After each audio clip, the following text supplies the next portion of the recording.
Now, many of us think, I suppose, when we get older that we'll get sick, but not always the case according to the author of a new book called Eat Less and Live Longer. Jason John Bennett is with us, and good morning to you, Jason. Good morning. Lovely to be here. Nice of you to be here. You have studied, or you've been in contact with many people around the world over the age of 100. Yes. And I guess it's pretty obvious to say that are they living longer because they are simply eating less? Well, it's a key part of what they do, yes, but it's a mixture of different things. And we're kind of under the illusion a lot of the time that our diseases are genetic, and they're actually not. When you look at, for instance, bowel cancer, which New Zealand has the #1 rates of, we know 97% is non-genetic. And when you start to look at these centenarian populations, and I started studying them 20, 30 years ago when I needed to get well because I was very sick, you start to find that they also, not only do they live long, healthy lives and get into their hundreds, but they do it without high blood pressure, without heart disease, without cancer, without obesity or diabetes, and not taking any drugs or medication. So it's quite a different distinction to what we have. We're used to seeing people in our society get older in their 50s and 60s, get onto medication, start to fall apart, get in hospital. This is a different class of people in terms of what they do. And it's all about how they live. It's nothing to do with their genetics. Is this largely based on Western society and food? Because there have been many studies of those living in Amazon jungles and parts of China. You probably know all this. You probably talk to them. Yes. They live longer because they're living off the land. Yes. Nothing is processed. Is it as simple as that or not? It's a big key part of it. Yes, they have lower stress levels. They get more sleep. They have more of a routine. They eat a plant-based whole food diet, so lots of fresh plants and more a whole food kind of attitude towards how they eat. But also, it's not genetic. And one of the key things these people often have is famine too. So they're often going without food for periods, hence eat less, live long, and hence the current trend for fasting. And I teach people about how to fast well. I started fasting when I was 20, almost 30 years ago, and that was one of the key things that cured my asthma, my hay fever, my allergies. I haven't had a cold or a bug or a flu for almost 30 years. Now that's quite a controversial thing, isn't it, fasting? Tell us what you make of it, because I was always told you have to lose weight and you have to eat exactly. 5 small meals a day. This goes against that principle though, doesn't it? It does, absolutely. And when you look at the centenarians, they tend to eat 3 meals a day. Yes. That's what they tend to eat. And they've all been through famine or fasting regularly. A lot of them do it for different religious or spiritual reasons, and some just do it simply because Mother Nature didn't always provide food. And when you look at human history, there was always periods of time where generally there would be no food. You know, we've got fridges now, we've got service stations and supermarkets 24/7 that have got lots of food, and the worst kind of food.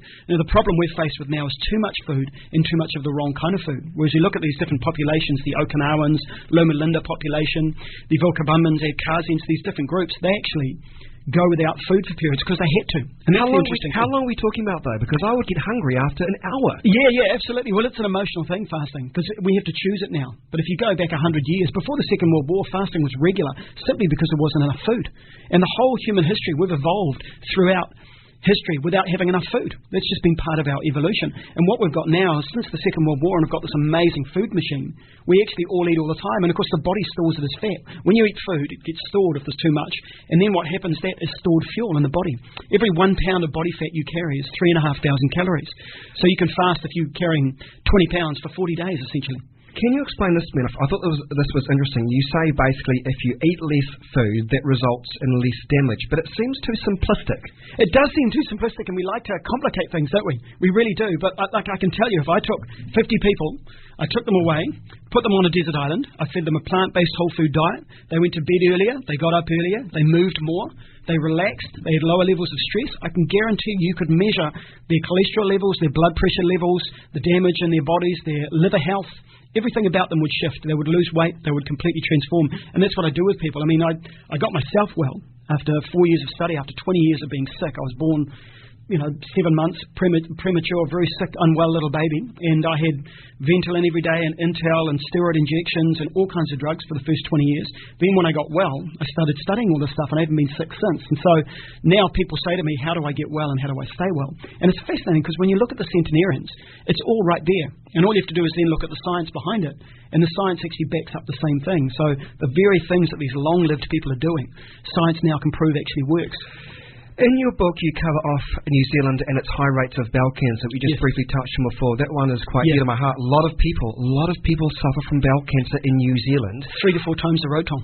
That's right. What do you put that down to? Is it simply about diet? Is it something about what we're shoveling in our mouth? Yeah, it's 4 key things. If you want to look at New Zealand, #1 rates of bowel cancer, and then you look at the countries around the world and the areas where they have no bowel cancer, we're eating a meat-heavy, sugar-rich, highly processed, low-fibre diet. And when you combine a lack of fibre, which is what we need to run our bowels, we should be going 3 times a day. That's the human colic gastric reflux. Most people go once.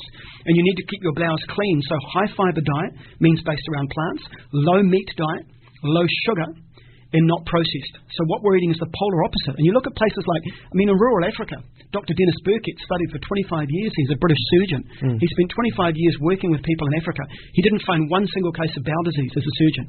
He then goes back to London. He makes a note of all his findings. Then we look at America, and we find the number one race of people with bowel cancer and bowel disease. Do you know who it is? African Americans.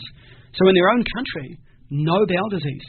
Move them to America, within 15 years, they've got the number one rates of bowel cancer. Now, that has nothing to do with genetic. That is a diet and lifestyle function. It's like lung cancer. When we mention lung cancer, we can immediately go, we know that's cigarettes. We know that's a lifestyle choice. It's a lifestyle cancer. We don't look at bowel cancer the same way, or breast cancer, or liver cancer. And we know liver cancer rates in the South Island are growing in the 30% every year. Do you believe in terms of our diet, does it not help the fact that it comes down to money and time? We can become lazy and we can become poor. And so when we have a diet where you have Coke that is cheaper than milk, there arrives one major problem, isn't it? Absolutely agreed. No question about it. When your times are tough, when times are hard and money is low, you have to make sure your dollar goes further. No question about it. The trick to eating well, and you can do it without spending any more money. There's no question.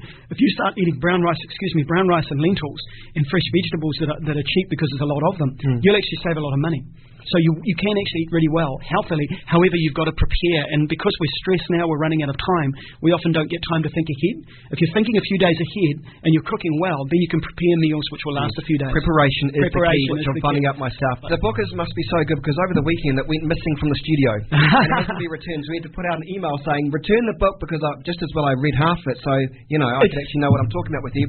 Thank you. It's a pleasure to meet you. Thank you so much. I'll try and eat less to live longer. I'm not quite sure I'll make it to 100. Good man. I'll let you know. It's Newstalk to the people. We'll be right back in just a second.